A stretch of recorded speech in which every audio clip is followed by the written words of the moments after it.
Kuna mashambulizi mengi yamefanywa.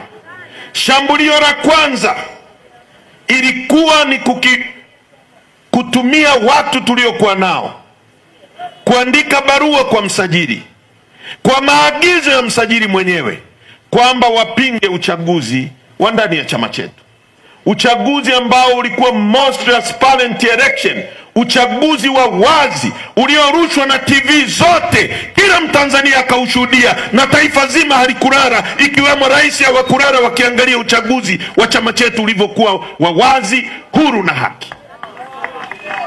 Kila mtu aliona ule uchaguzi ulivyokuwa huru, haki. Wakaandika hiyo barua mwezi wa 3, wakaipeleka kwa msajili. Lakini vile vile wakatumia viongozi tuliokuwa nao kutoka Zanzibar. Aliyekuwa makamu mwenyekiti wa chama chetu kwa miaka 15 kutoka Zanzibar akaandika kesi ambayo aliifungua kwa kufungua kesi kwamba Zanzibar inadhulumiwa na sisi wa bara na chama kutoka bara. Basi tukasema kama kuna dhuluma, si maombi angekuwa sasa ni hizo mali zigawanywe kwa haki?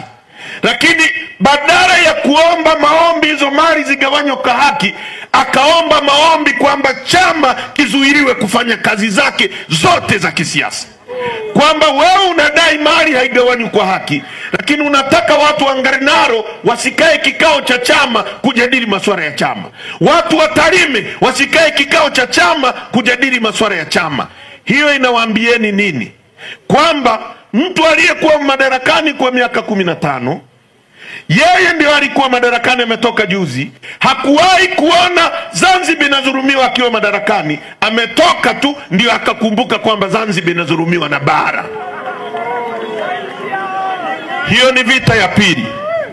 Vita ya tatu ikawa ni kumkamata mwenyekiti wetu tukiwa Mbinga, wakamfungulia kesi ya uhaini ya uongo, mtu aliyepigwa risasi 16, Mungu akamuokoa, amesimama akiwa na risasi mwilini mwake. Kesi ya uhaini, watu wa Arusha, hukumu yake ni kunyongwa mpaka kufa ukikutwa guilty.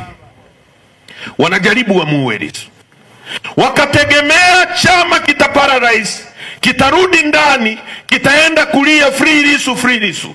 Tulipokutana kwenye kikao nilichokiongoza, tukasema akipigwa mmoja wetu risasi, tuliobaki tunasonga mbele ili tudai haki ya yule aliyepigwa risasi.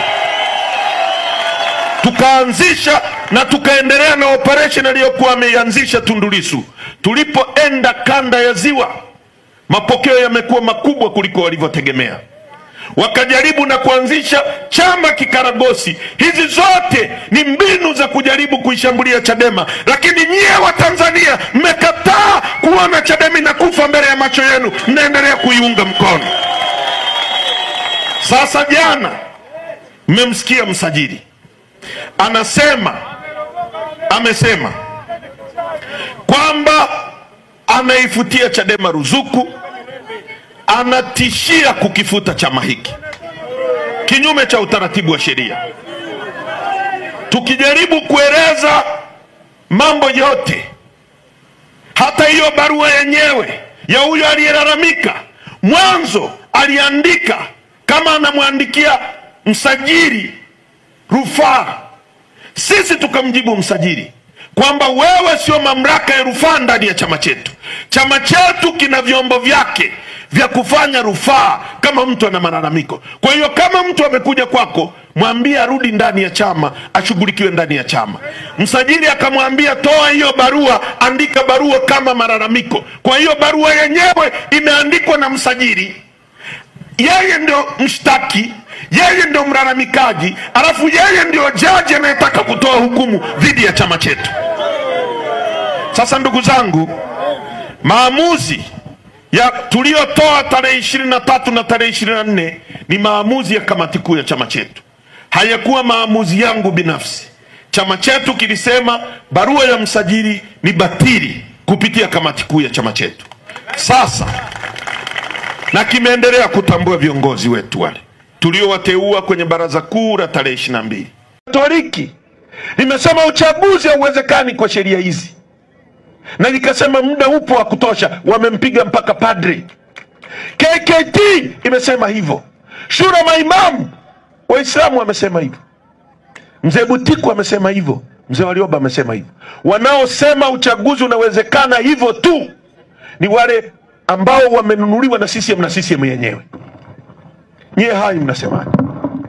Nyie hai mnasemaje? Nyie mnasemaje? Nyie mnasemaje? Wangapi wanaunga mkono msimamo wa chama chetu? Nyosha mkono tuone. Nikisema no reforms, mnasema no election. Hai, no reforms. Haitoshi, no reforms. Haiwezekani uchaguzi kwa njia hizi.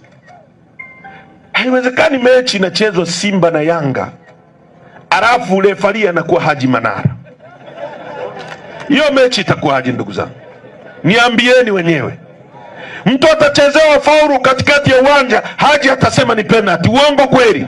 Au inawezekanaje Ahmed Ali awe mshika kibendera kwenye mechi ya Simba na Yanga, offside zote atasema ni magoli? Uongo kweli? Tena atamwambia mshambuliaji wao, wewe kaa kule subiria mpira uje funga tu. Uongo kweli?